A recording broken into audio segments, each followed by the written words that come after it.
I wrote at like coffee shops and shit. I can't really do that in most places, and so I think it was really just good people and good energy. You just kind of try to inspire. I did it, man. Yeah, for real. A city of muses. That's so great. Yeah, were you here in the winter or the summer? Because Toronto's a very different city. The last time I was here, it was the summer. Yeah. That's when we're at our best. Right on. Yeah, come here for that. Well, welcome back. We're happy to have Thanks, you. man. And generally, expos in general, do you have any moments that stick out? I'm sure you've been to so many. Any weird gifts you've been given, or really special interactions? Oh yeah, always. Yeah, they're always. Look, this whole thing is such a. The whole thing is just such a blessing for me, and I would have never in a million years. It's so fucking cheesy, man. But I like this morning. I was walking out, and I called my wife, and I was thinking about. I was like, shit, man, I missed my kid's football game yesterday, and I was like, man, I got so much I got to do, and I was like, dude, you're like, look at what the heck you're doing, and and it's like, I don't know, I would have never in a million years thought that, that anybody would want to, come say what's up, and it's such an honor, and then I don't know what I'm allowed to say, what I'm not allowed to say, but it just means a lot that the work and resonates with people, and you can connect on stuff, and I think if you really, it's a blessing. It's just such a blessing and such an honor. So I don't think it's not even that there's like one special gift. It's that everybody that comes by, and it's just a blessing, and I'm just so grateful for it. That's a beautiful answer. Is it? Listen, you're the boss. Whatever you say is the answer. So, we're all friends here. Don't worry about it. So let's go back, because I read that you studied here a little bit in Moscow. So, and you also played on a pro baseball team in Moscow. Can you tell us a bit about your experience there in Russia? Yeah, man. What do you want to know? The baseball thing I think is super interesting. But theater school in Russia, I haven't gone through that experience, so I'm for a while curious. Yeah, look, I grew up. I didn't have any aspirations to be an actor. I didn't really know anything about it. Wasn't really exposed to that kind of thing. And I was really into playing sports. Played football, and played baseball, and I boxed. And I was just kind of constantly getting in trouble. And went to school to play sports. I was not a great student. I was pretty much fuck up. If there was a wall to hit, I hit it. And there was a woman named Alma Becker. I have her name tattooed right here on my wrist. I took her class. I was such a dumb shit that when I went to school, you had to take an art requirement, and a lot of the guys that I played sports with said that you should take this thing called Intro to Theater, because you could sit in a big old room like this and watch movies and just kind of get high. And I was like, that sounds like it's for me. And me being the dumb shit that I was, I ended up in the Intro to Acting class, which was like 10 serious theater major guys. And I got there, and it was like not a big room like this. It was like 10 weird-ass theater kids like sitting on the floor. I was like, oh, shit. And the first assignment was to bring in something that you really cared about. And I completely forgot to do that. And these people were talking, they were sharing these items and like crying and emoting. And I was like, these are the weirdest freaking people. But somehow it was like working its way across this circle to me. And I realized I didn't have anything. And so I grabbed my catcher's glove, because I was going to fall baseball practice right after, and I launched into this story about how my mom had bought me this catcher's glove on her deathbed. And my mom's like alive and well. And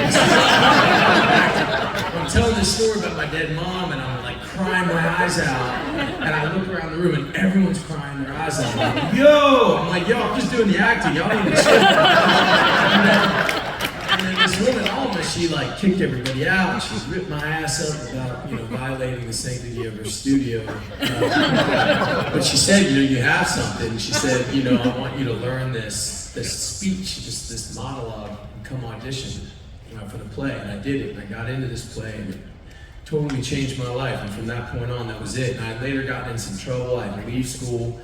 And Alma was really there for me, and I went to her. So it's such a long-ass answer, a short-ass question. But she said, hey, I said to her, hey, I really want to be an actor. She's giving me all these books, and she was really stuck by me. And I said, how do you do it? You know, it's like being a plumber, right? Like you're like being a doctor. Like, what are the steps you got to take? And she said, it doesn't really work like that. But she said, if I were you, you know, I think the best theater school in the world is in Moscow Art Theater. And she got me an audition, I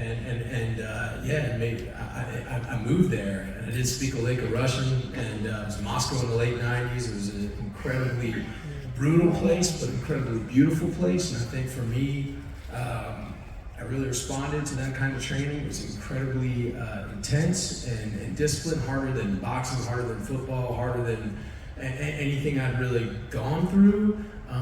You know, in Russia, there's statues on every corner of playwrights and poets, and being an artist was a very masculine thing. It was a very, for lack of a better word, it was a very patriotic thing, and it was not a coddling environment at all. In Russia, you know, during communist times, you know, there was no, you couldn't do this. You couldn't have public gathering. It had to be state sponsored. So the theaters, there was no theaters, there was only state-sponsored theaters, and so you could do shows, but they would have to be with a pro-state message.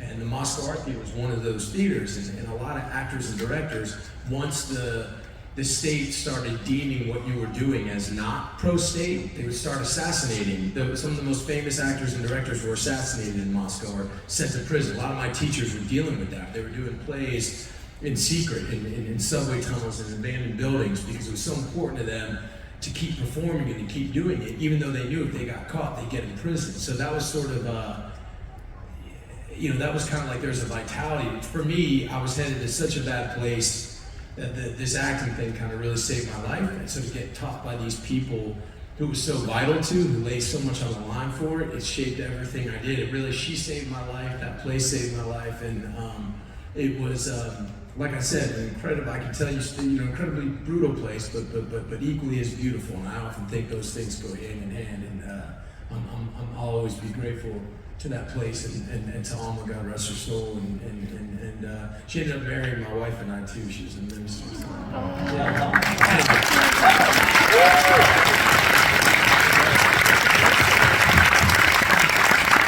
Incredibly inspiring. It sounds like the stakes have always been very high. Like theater felt serious for you from the beginning. Is that right?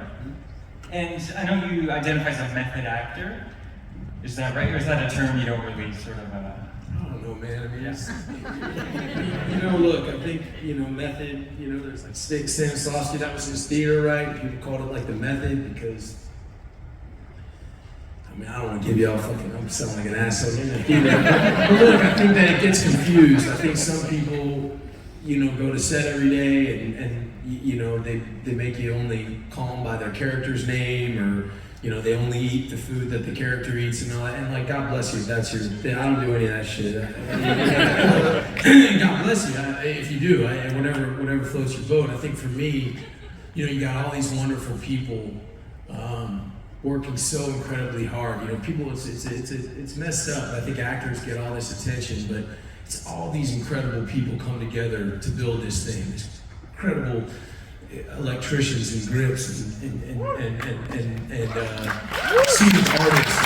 You get these like unbelievable artists, these great fucking writers and cinematographers and camera people, and just the best artists in the world coming together to work on something that, when you think about it, there's just these few sacred seconds between action and cut. And you work sometimes months, years. This is somebody's dream. They put so much into it. So all these people come together to work on this thing for just these few seconds to work. And so for me, you know, being the monkey with the fucking makeup on and shit, saying the lines, like those sacred seconds between action and cut, for me, if I'm in a certain place that I need to be in for that, I'm not gonna be like on my cell phone or eating Chinese food with my friends and be like, oh, hold on one second. No, I'm ready. Like if I'm playing Frank Castle, you know, he's gonna be, oh shit. It's okay, you didn't say that. You said like if I'm, like hypothetically, but you're not, because that's a stress sentence. Anyway, if you're doing something like that, I think that, you know, I think no matter what you're doing, fuck that. I mean, no matter what you're doing, you know, it's like,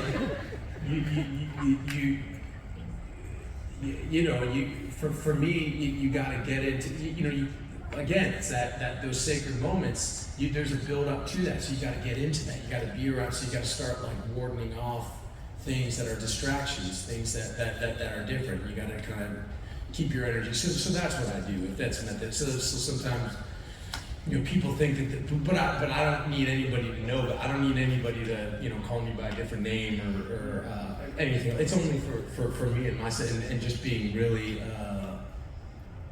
you know, kneeling at the altar of the project, and kneeling at the altar of the character and the story that you know. Yeah, that's all. Does that make any sense? Yeah.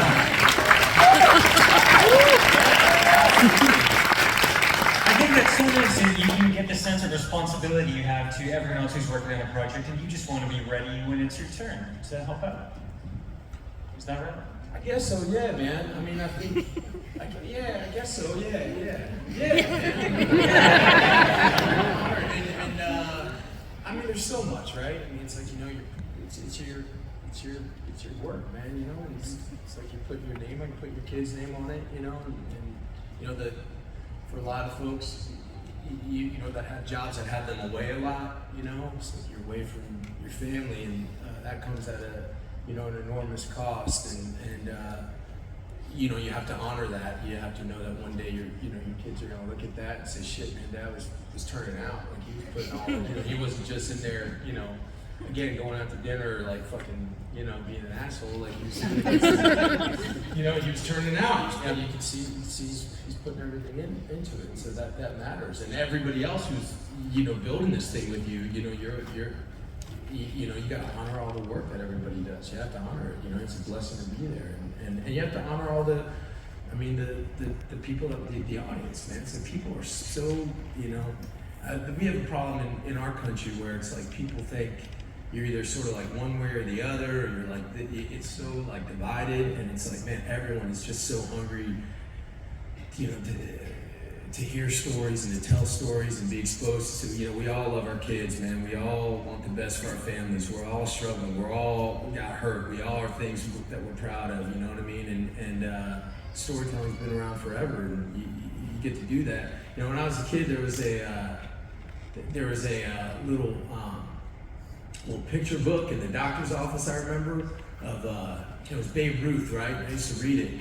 And there's this one caption, big old fat Babe Ruth, and he was kneeling on this little stoop next to Yankee Stadium, and he was like throwing a hot dog into his mouth, and he was like, kid, he was like, I don't know why I'm telling this shit. He was like, kid, man, I get paid to play baseball and eat hot dogs. He's like, can you imagine anything better? And that really stuck me, man. It's such a blessing, dude. Do something you love, and you know what I mean. So you got to honor it. Yeah. I think we can send some gratitude. That's fantastic. And like you said, you want the kids to go say, I think you say that, turned it out. Is that your phrase? Yeah. So, you do, and I think one of the other things you do, you know, you're a performer, of course, and you do a lot of your own stunts. So I'm curious, is there a stunt that sticks out in your mind as the most difficult to have accomplished?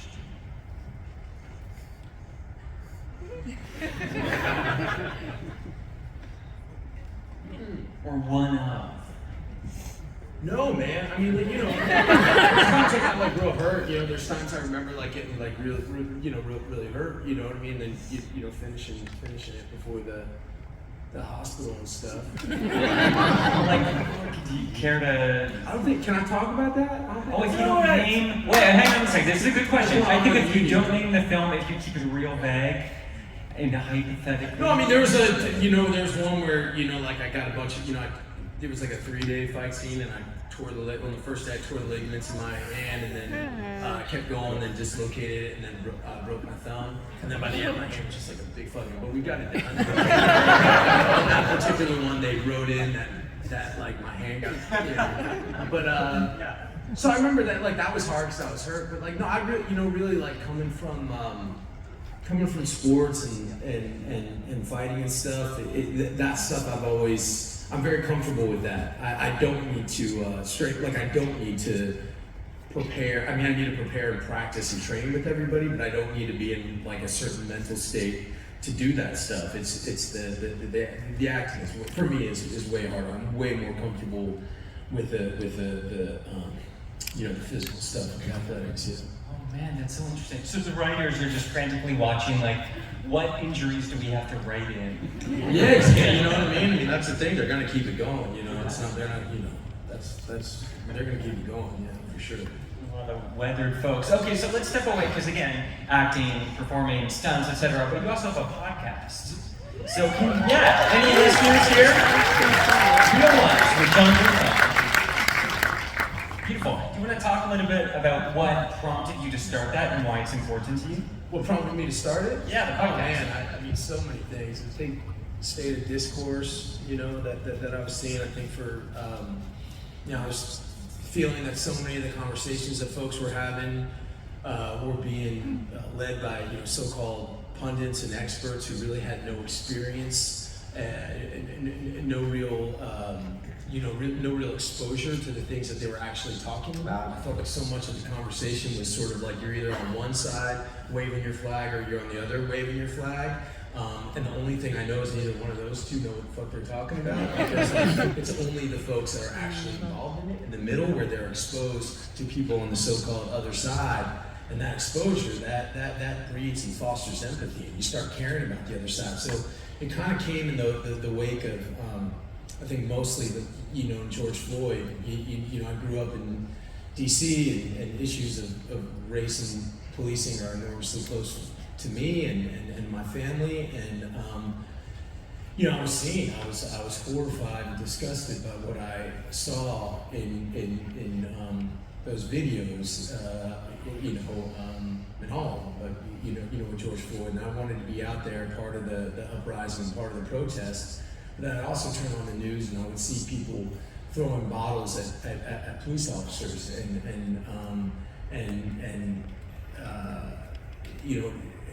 police officers in riot gear, and not seeing them as my friends who are police officers, some of my dear friends. And so anytime that I would go out and be part of the protest, I'd also go down to Newton Division or other precincts in LA and show my support there. And I was just wondering, why can't you be both? Like, why can't you? And then I started thinking that a lot of my friends are career-long, legendary police officers in LAPD, the crash unit, down in Newton Division. I knew what kind of people they were, and I also knew people from the community that they policed.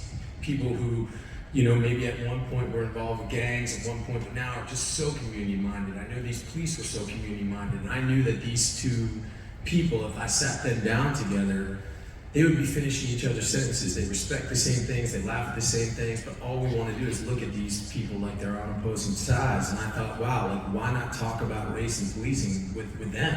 And they would be able to look at folks in their own community. The cop can look at folks in his own community and say, man, that's somebody I really respect. That guy I don't respect that much. And same for the guy on the other side. And he would be able to say, wow, here's a cop that I really respect. Here's a guy from this housing project that we have all these issues with that I really respect. And now those two are like super good friends, And so it just, that kind of, man, I'm rambling, dude.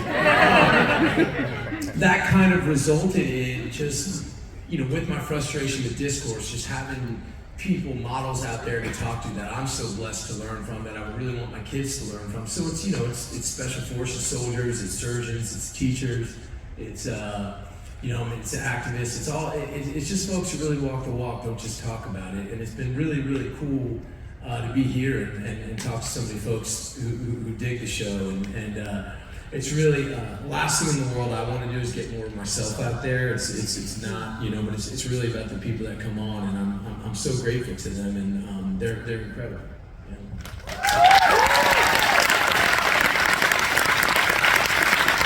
think that's fantastic, because one of the parts of your job job, of course, you're constantly put in front of a microphone and in a spotlight, and I'm sure there are, of course, beyond yourself, things that you want to talk about.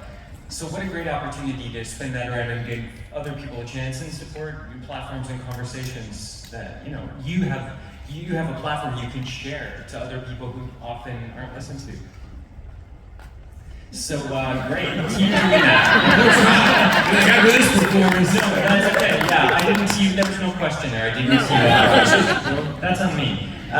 Great. So on that note, I think it's a perfect time to move over to Q&A. So you'll see a microphone right in the middle here. If you are able, you can pop up over to this microphone. If for some reason you're not able to get to the microphone, just raise a hand and we'll find a way to come to you.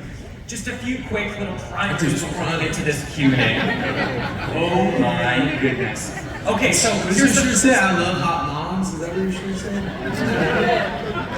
That's a statement. Podcast. Okay, so the first thing here is that, of course, please remember we have the SAG after strike. There are certain things that Jon is not able to talk about, so please be mindful with your questions. The second thing is Q&A. The Q stands for Q, which stands for question. So the important thing there is that you ask a question. Sometimes folks come up and they're super excited and they get a bit nervous and they just say something. And then poor Jon doesn't really know what to say back. We're all kind of confused, and it kills a lot of time. So just make sure when you say ends in a question, Jon knows what to say back. You can see this line is already super long, so please keep your question nice and focused, and then you can head back and the next person can come up and ask. So let's start with the first question here. My name is Daniel, I'm from Toronto. First off, I want to make an opening statement. As you attended Chandler Rick's graduation, spoke volumes about your character, that you're a selfless person. I really admire it and I applaud your character, and I like to model that as well, to be selfless. My question is, which actor on any situation you learned the most, like you nitpick, and which actor did you nurture and help with in their craft?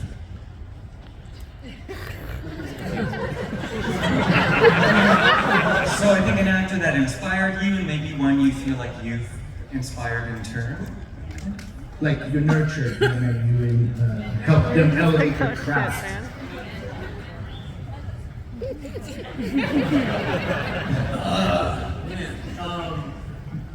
Mentor someone. Sorry. Yeah, look, I mean, so many that I learned from. Look, the great thing about one of the great things, like I think like marriage and fatherhood and also, this thing that I'm trying to do, I dig all those things because you're always going to fail at them.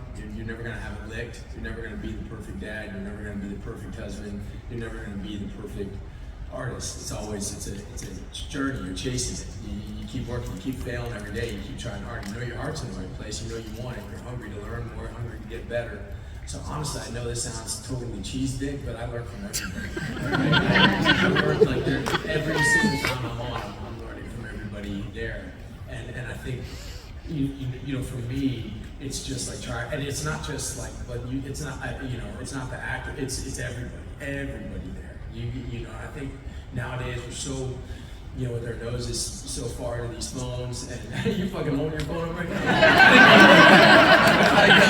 I just think that there's so much of life that causes us to go in and no, man, keep your phone out of me. I literally did not. It just look. I just gotta be honest. I see that. I'm sorry. You're a great man. My eyes are the real camera.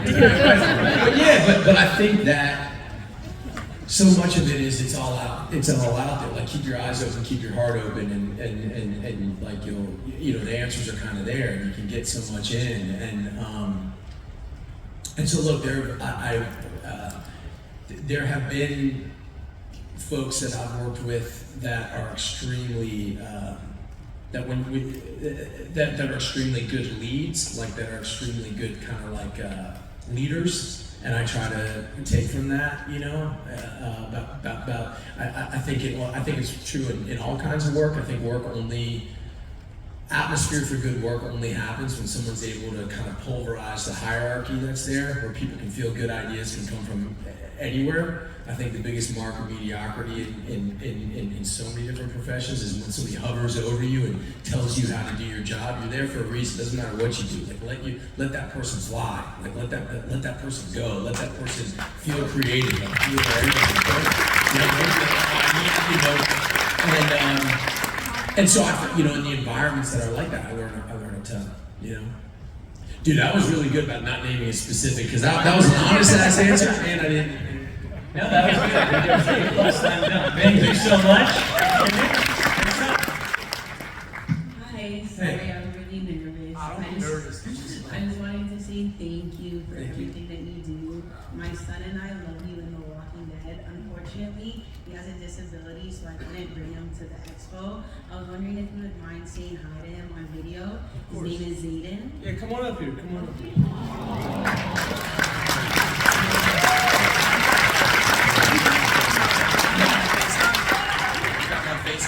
No, I'm just gonna take a video and then show him the video. You wanna be in there with me? Yes. Don't be nervous. Yeah, if you wanted to take the videos, I would take a video. Yeah. Is it like roll? Here. I'm gonna get out of the back. What's up, Zayn? I'm here with Mama. She loves you. We love you. We wish you were here, man. We're just, you're in our hearts and on our minds. We just show everybody say what's up to Zayn.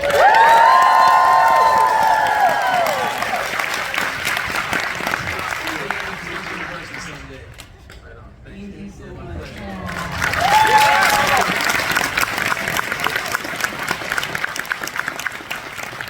That was great. Thank you so much. Slightly nervous about this one, but next question.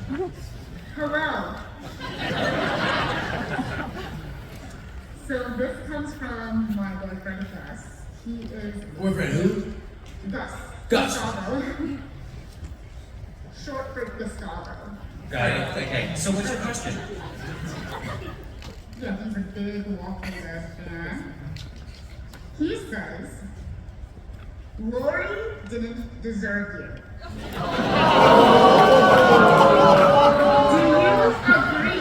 Do you agree?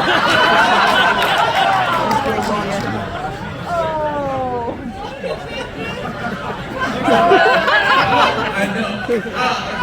I do not agree with Gustavo. Thank you very much. Good luck with this video. Can I say speaking? I can't say that name. Thank you. Okay, next up. Hi, my name is Tava, and there's a really famous scene in one of your really famous shows where you're in a courtroom and you go crazy. You said something like, "I did it because I liked it." I was wondering if you could say that line in front of everyone in that I'm gonna jump in for a sec, which don't try and get a free cameo. I'm sure there are ways to go to an autograph table or something. Do you wanna? I'm trying to save you. Do you want to do that? No. Okay. Great. So I appreciate that. Great question, and the answer is politely no. Thank you. Yeah. Thank you. Hey John, welcome to Toronto. Thank you, buddy. My question is, if you could go back in time and talk to yourself just as you were starting out your career, what advice would you give yourself? There's a good question. Good ask question. Yeah.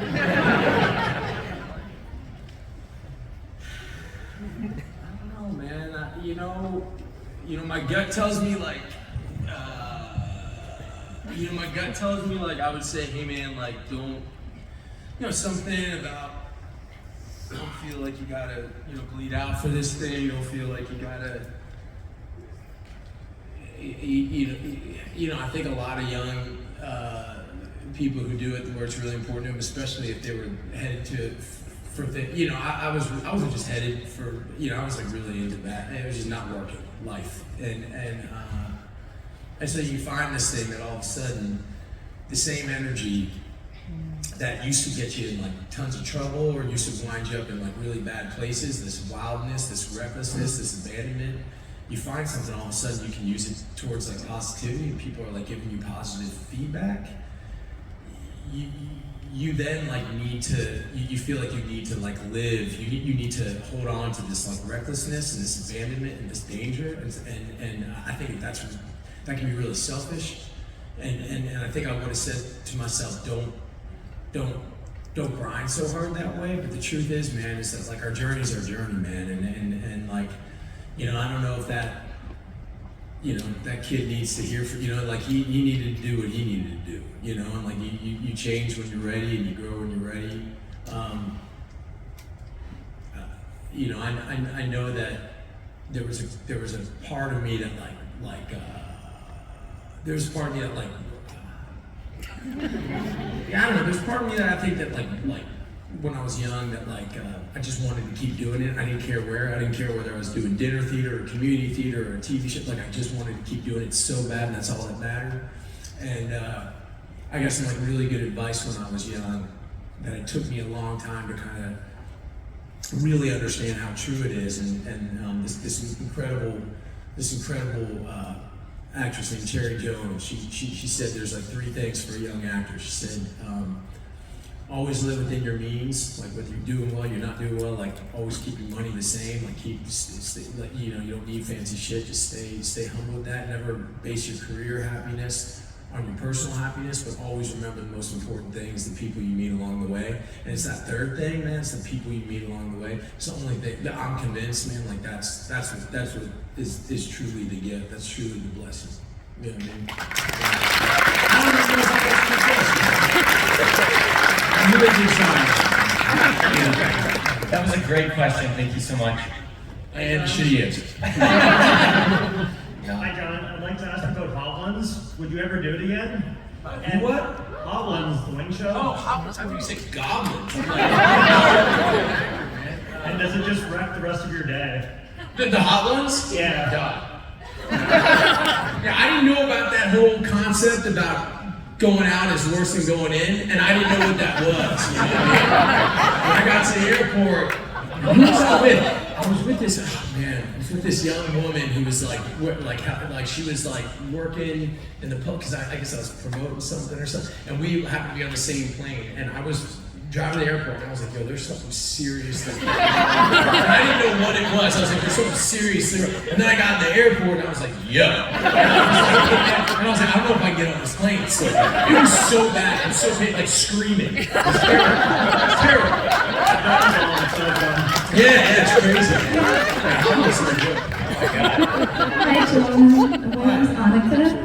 I was just wondering, I know you did a show recently about food and cooking, and I was wondering if you had any training or just like to cook anything special. Oh, thanks. Amazing. Yeah, man. I mean, like, I cook for my kids, you know? I got a couple key. I don't have like a vast array of shit, you know what I mean? But like, I got a few. Like special? I got one. It's like an old family recipe. It's like this. It's this pasta. It's like with a light cream sauce. Nice. It's a prosciutto ham.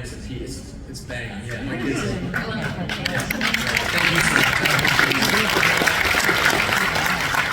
Hi, Jon. Hi. I was just wondering if there's any problems you encountered getting into podcasting?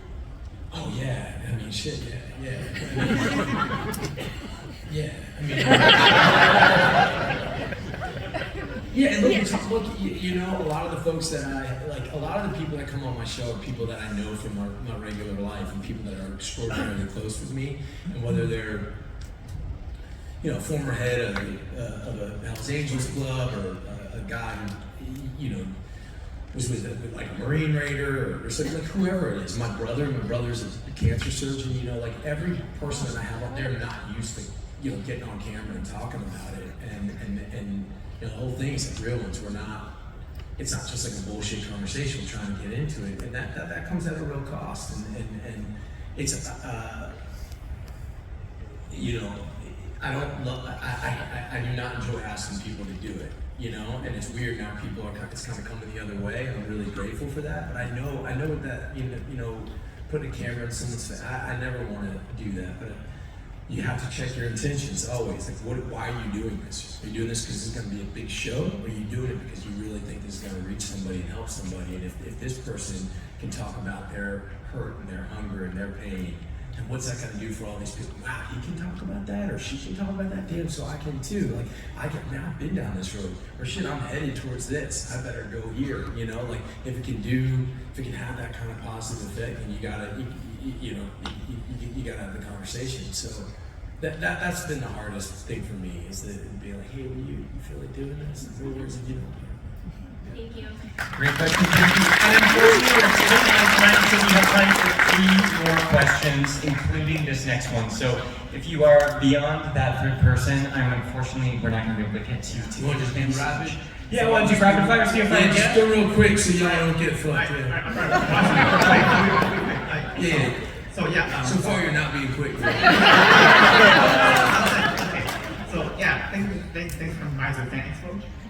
So I'm curious, what was your experience working along with other big names like Michael Pena or Shia LaBeouf or even Rankit in projects like Fury?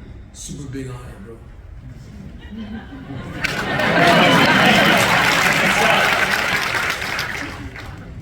John, huge fan. I met you when you were promoting your Ford versus Ferrari.